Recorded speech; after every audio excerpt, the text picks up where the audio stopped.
मोर प्रिय पिलामाने आशा करी समस्ते बहुत ही भलरे थिबो। मैक्सिमम पिलामाने आपणकर वेट करिक रहिसंती सर आमे स्कॉलरशिप केमिति अप्लाई करिवु सर आमे एई स्कॉलरशिप पाइछु सर नुआ जो स्कॉलरशिप आसीची झियो मानकु 10,000 पुओ मानकु 9,000 आमको मिलिबो तो तो देखंतु समस्तनको सामनारे तो ओपनली आपणकर कुआ गला समस्तनको मिलिबो बट एक्चुअली समस्तनको मिलिबो नाही ठीक अछि। डिटेल डिस्कशन करवा सांग मानक जनइबे काइंडली कहीं ना गोटे देखा जाउछि आपणकर समस्त सामने गोटे जिनस बट रियलिटी रे आपणकर सेया नुहे ठीक अछि। आपण माने बड़ बड़ छुआ होइछंती जानिथिबे कोन कहबी अब ठीक अछि। लाइक आउ शेयर करके सब सांग मानक जणांतु जो द्वारा कि सब सांग माने जानि पारिबे जे स्कॉलरशिप एक्चुअली समस्त को मिलिबो नाही केमिति अप्लाई करिवे लाइव मु आपनको देखेबी एवं डिटेल मु आपनको बुझेबी ठीक अछि। ता सहित नुआ वैकेंसी आपणकर आसीची नियुक्ति मेला आपणको पई आसीची आपण माने अप्लाई करिवे ता सहित आपणकर नुआ वैकेंसी जो रहिछि आपणकर एमबीके रो ता संपर्क रे कहबी एवं नुआ आपणकर जो वैकेंसी आसीची देखंतो मु आपनको देखिया पई चाहिबी 3069 ता संपर्क रे कहबी एवं आउ गुटे आपणकर वैकेंसी रहिछि आपणकर मयूरभंज जिल्ला पई ता संपर्क रे मते कहबी।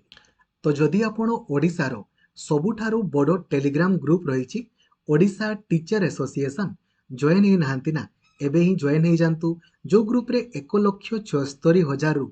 अधिक पिला अछंती से ग्रुप रे जॉइन हेबे। व्हाट्सएप यूज करुथिले ए नंबर रे 8895154969 এই নম্বরে খালি ଆପଣ ହାଇ ଲେଖିଦେବେ ଆପଣଙ୍କୁ ହ୍ୱାଟ୍ସଆପ୍ ଗ୍ରୁପ୍ ଟେଲିଗ୍ରାମ ଗ୍ରୁପ୍ ମୋତେ ପର୍ସନାଲି ମେସେଜ କରିବାର ଲିଙ୍କ ଆପଣଙ୍କୁ ଡାଇରେକ୍ଟଲି ମିଳିଯିବ ଠିକ୍ ଅଛି। ହେଲା ଫାଷ୍ଟ ଅଫ୍ ଅଲ୍ ଆସନ୍ତୁ ଡିସ୍କସନ୍ କରିବା ଆପଣଙ୍କର ମେନ୍ ଟପିକ୍ ସାର୍ ସ୍କଲାରସିପ୍ ବିଷୟରେ କୁହନ୍ତୁ। ଦେଖନ୍ତୁ ଯଦି ମୁଁ ଆପଣଙ୍କୁ ସ୍କଲାରସିପ୍ କଥା କୁହେ ତ ଯଦି ଆପଣ +3 ପଢ଼ୁଛନ୍ତି ଫାର୍ଷ୍ଟ ଇୟରରେ ସେକେଣ୍ଡ ଇୟରରେ କିମ୍ବା ଆପଣଙ୍କର ଫାଇନାଲ ଇୟରରେ गवर्नमेंट रे केवल आउ केवल साम्स रे पूरा पूरी क्लियरली मेंशन कराई केवल आउ केवल साम्स रे जो माने पढुथिबे साम्स माने कोन जो माने ओडिशा सरकार को अधीन रे पढुछंती केवल से मानकु इग्नू वाला नाइ ओएसयू नाइ बिल्कुल भी नय केवल जदि आपण माने +3 पढुछंती किमा पीजी पढुछंती first year second year third year +3 किमा पीजी फर्स्ट ईयर किमा second sir pass out sir परिचु घरे अछु मिलिबनी रे आपन को नवीन सर आमर देवेनी ठीक अच्छे। तो जो मैंने +3 पढ़ुंट फर्स्ट ईयर सेकेंड ईयर कि फाइनाल ईयर पीजी आपणकर पढ़ुंट फर्स्ट ईयर कि सेकेंड ईयर कि एमसीए करुँच पीएचडी करुँच एमएसडब्ल्यू करुँच खाली से मानक ही आपणकर मिल केते मिल झील मानक मिल 10,000 टंका पुओ मानक मिल आपणकर 9,000 टंका प्रत्येक वर्ष किंतु समस्त को आपणकर मिल ना कहला बेलू कही दि जाऊँगी आपणकर 95% पिला पाइबे आपणकर देखंतु कोन होइछि एटा अप्लाई आपण माने केमिति करिवे ऑफलाइन ऑनलाइन एक्चुअली अप्लाई हेबो कॉलेज वाला ऑनलाइन रे करिवे बट आपणकर ए जो एप्लीकेशन फॉर्म नै कि ए एप्लीकेशन फॉर्म आपनको कॉलेज रे सर माने आपनको देबे प्राय तो ग्रुप मानकर आपनको शेयर भी कर देथिबे ए फॉर्म टिको आपण फिल अप करिकि कॉलेज रे डिपॉजिट करिवे कॉलेज वाला ता आपणकर ऑनलाइन रे सबमिट आपणकर करदेबे काम आपणकर खत्म। देखंतु गोटे पॉइंट देखि मते खराब लागिला कोन कहिना समस्त सामने गोटे देखंतु कहा जाउची कोन कहा देखंतु नंबर 1 आपण तो वर्तमान महाविद्यालय किंवा विश्वविद्यालय पढुथिबे आपणकर बापा मांकर जेमति गवर्नमेंट चाकरी नथिबो किंवा से माने आपणकर स्कॉलरशिप दो नथिबे आपण कोनोसी भी योजना रे जेमिति छात्रवृत्ति उपलब्धि करू नाथिबे माने जदि आपण ओडिसा गवर्नमेंट रे किछि भी स्कॉलरशिप पाउछंती ना देन आपनको ए टंका मिलिबो नाही जो माने फकीर मोहन व्यासवृत्ति पाउछंती सेमानंकु मिलिबो ता बाद धरा जो आपण बाकी जो स्कॉलरशिप यूजी पीयूजी इजी यूजी किंवा पीजी स्कॉलरशिप देन आपनको मिलिबो नाही कहबार अर्थ होची जदि आपण कोनोसी भी स्कॉलरशिप पाउछंती आगरु आपण आ स्कॉलरशिप पाइबे नाही ठीक है बुझिले ए फॉर्म टाको फिल अप करिवे निजर जिल्ला ब्लॉक लिखि देबे आपणकर कॉलेज रो ना आपणकर ना आपण को वर्ष रे पढुछंती निजर मोबाइल नंबर रोल नंबर लिखिबे एटी मु आपणकर ना आपणकर बयस आधार कार्ड नंबर बापांको किंवा स्वामींकर ना वर्तमान को कॉलेज रे आपण पढुछंती को ईयर रे पढुछंती लिखिबे तापरे एडमिशन समय रे आपणकर जो अकाउंट नंबर दिया आइतिला ताकू देबे बैंक रो ना देबे आईएफसी कोड ब्रांच कोड एबे आपण कहबे सर मोर सर एडमिशन समय रे तो निया जाय नथिला अरे निया जाए आम जो पढ़ुलु ना 2011 समय से समय भी आम निया जाउतला ठीक अच्छे ना समस्त compulsory bank account number IFC code जहाँ दिखाई दिखाई जदि आपंकर चेंज वगैरह अच्छी देन आप चेंज करी कहे ठीक अच्छे जदि आप चेंज करने चाहते तो लिखाई मु नाम लेखा समय एटा देइथिली ताकू संशोधन करंतु ताकू आपण माने चेंज करके मध्य आपण माने देई परिबे एटा फिलअप करिवे जदि जदि पुराना अकाउंट चली देन एटा फिलअप करबे नहले नुआ अकाउंट आपण याकू फिलअप करिवे तापरे एटा एठी आपण निजर साइन करिवे और डेट लगे कि आपण एठी आपण किछि करिवेनी एटा कॉलेज वाला आपणकर करिवे तापरे एक्नॉलेजमेंट एटा कॉलेज वाला आपण को देबे तापरे एटा आपणकर बापा मां आपणकर फिलअप करिवे जिला ब्लॉक रो ना लिखिबे से लिखिबे जे तांकर छुआटा एठी पढुची हला बस एटा फिलअप करिकि आपण कॉलेज रे सबमिट करिवे 20 तारिख रु 25 तारिख मध्य रे आपणको स्कॉलरशिप जो टंका आपणकर मिली जिवो कहि देबा कथा ना जे जो माने स्कॉलरशिप पाइछो से माने आउ पाइबोनी रे कहि देबा कथा नाइ समस्त आपणकर पाइबे समस्त पाइबेनी कि एसटी एससी एससीबीसी जनरल जदि आपण कोनोसी भी स्कॉलरशिप पाइ नाहंती से माने पाइबे सिटी बीएड पिला पाइबेनी ओएस ओयू इग्नू केही पाइबेनी ठीक अछि केवल आपणकर जदि स्कॉलरशिप आपण किछि पाइ नाहंती माने वर्तमान पाउ नाहंती आपणकर +3 रे कि पीजी रे आपण माने पाइबे ठीक अछि बुझी गले हला बस या विषय आउ किछि नै एटा आपण माने फिलअप करिकि कॉलेज रे देबे कॉलेज वाला ऑनलाइन करिकि आपणको टंका मिली जिवो ठीक अछि गला नेक्स्ट डिस्कशन आपणकर करिबा परवर्ती आपणकर वैकेंसी देखंतु एटा आसीछि हमरो जिला प्रकल्प कार्यालय मयूरभंज बारिपदा तरफ आपणकर आसीछि ठीक अछि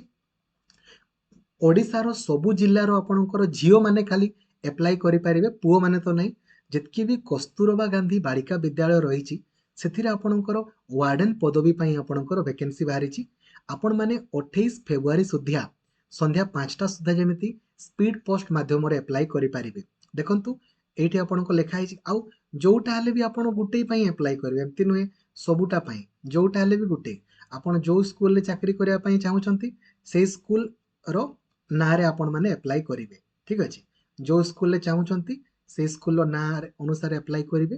केवल जो माने जियो माने करि परिबे बीए किबा बीएससी आपण कंप्लीट करिसंती 30 रु 60 वर्ष भितरे आपण थिले आपण माने एप्लाई करि परिबे दरमा 21,175 टंका आपनको मिलिबो केमिति एप्लाई करिवे ए एप्लीकेशन फॉर्म टाको आपण प्रिंट आउट काढिबे ए जो पेज नंबर 4 आउ पेज नंबर 5 काढिबे डॉक्यूमेंट सब लेखा हिची ए डॉक्यूमेंट गुडा को अटैच करिवे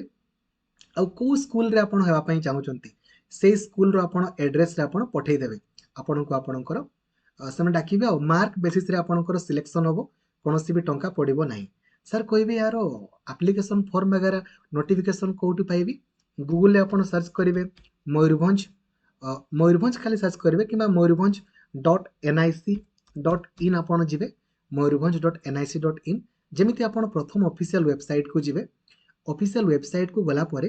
एट देखिबे आपणकर गोटे टैब अछि आपणकर नोटिसेस नोटिसेस रे क्लिक करिके रिक्रुटमेंट ऊपर क्लिक करिवे एटा होछि आपणकर नोटिफिकेशन टी आपण माने ताकू डाउनलोड करि परिबे ठीक अछि हला तो मयूरभंज जिला संपर्क रे मु आपनको कहि देली ऑलरेडी एबे नेक्स्ट कटक जिल्ला रे नियुक्ति मेळा हेबा को जाउछि फर्स्ट ऑफ ऑल देखंतु कहया पई चाहिबी नियुक्ति मेळा रे आपनको केबे भी गवर्नमेंट चाकरी मिलिबो नाही केवल प्राइवेट चाकरी मिले आ केबे भी चाकरी पई टंका कारी को आपण माने दियंतु नाही ठीक अछि ना केमिति सर नियुक्ति मेळा हुए सेमे तिरपाल टांगी के आपणकर बसिथिबे आपण माने जिवे रिज्यूम वगैरह आपण ताको प्रोवाइड करिवे आइदर सेमने ट्रेनिंग देबे किबा आपनको चाकरी देबे आजिरो समाज रो पेज नंबर 15 रे आपणकर पब्लिश हे देखंतु एटा पेज नंबर 15 रे हला आपणकर आगामी 17 फेब्रुआरी दिन 17 फेब्रुआरी शनिवार दिन ठीक अछि कोठी आपणकर होबो ना बांकी ब्लॉक कचेरी पडिया ठारे होबो 16 तारिख शुक्रवार आउ काली आउ पर दिन हला 16 तारिख आउ 17 तारिख दिन आपणकर होबो तो जदि आपण पंचम ठारू आपण माने पंचम 10th +2 +3 किछि भी पढिचंती आपण माने डायरेक्टली जाई परिबे आउ एथिरे पार्टिसिपेट करि परिबे ठीक अछि मने रखंतु एथिरे गवर्नमेंट चाकरी मिलिबोनी केवल आउ केवल प्राइवेट चाकरी मिलिबो केवल कटक जिल्लार पिला माने ही आपणकर जानतु ठीक अछि गला नेक्स्ट आपणकर वैकेंसी बाहरिछि आपणकर पाटनागढ़ आपणकर वैकेंसी बाहरिछि एमबीके वैकेंसी देखंतु जदि आपणकर केही आपणकर भौणी किबा स्त्री किबा केही भी आपणकर मां केही जदि अंगनवाड़ी तो नुहे आपणकर ये जो एसएचजी ग्रुप रो मेंबर अटंती देन से आपणकर एमबीके पई अप्लाई करि परिबे देखंतु 11 टी ए सब आपणकर ब्लॉक बा गां पई बदे बाहरिची मिनिमम 18 वर्ष हेतिबो खाली +2 पास करिथिले आउ एसएचजी ग्रुप रो मेंबर हेतिबे देन आपण माने ए सब एरिया रे आपणकर एमबीके पई अप्लाई करि परिबे ठीक अछि काइंडली आपण माने अप्लाई करंतु ए फॉर्म टाको फिल अप करिके अप्लाई करि देबे आ पीडीएफ टेलीग्राम ग्रुप रे मु आपनको शेयर करि देबी ठीक अछि गला नेक्स्ट आपणकर जीवा एटा आपणकर मयूरभंज संपर्क रे भी कहि देली आपणकर नेक्स्ट 3069 टी आपणकर पदवी पई सब इंस्पेक्टर रो 609 टी पदवी देन सब इंस्पेक्टर आर्म रो 95 टी कांस्टेबल रो 1513 टी ड्राइवर पई 405 जूनियर क्लार्क पई 177 कांस्टेबल कम्युनिकेशन पई ए सब रो ऑनलाइन अप्लाई आपण माने एई मासरे करिवे आउ गुटे मास आपनको टाइम दिया जिवो जुलाई सुधा आपणकर पोस्टिंग सरी जिवो तो जदि खाली +3 पास करिथिबे सब इंस्पेक्टर होबो खाली 10th पास करिथिले आपण कांस्टेबल पई अप्लाई करि परिबे +2 पास करिथिले आपण माने जूनियर क्लर्क करि परिबे +3 मागिबो +3 पास करिथिले जूनियर क्लर्क अप्लाई करि परिबे ठीक अछि पूरा मय टाइप रो आपणकर करि दिया गला आ कोन कहिबा ठीक अछि आशा करिबी कंप्लीट इंफॉर्मेशन देई पारिछि थैंक यू जय जगन्नाथ धन्यवाद।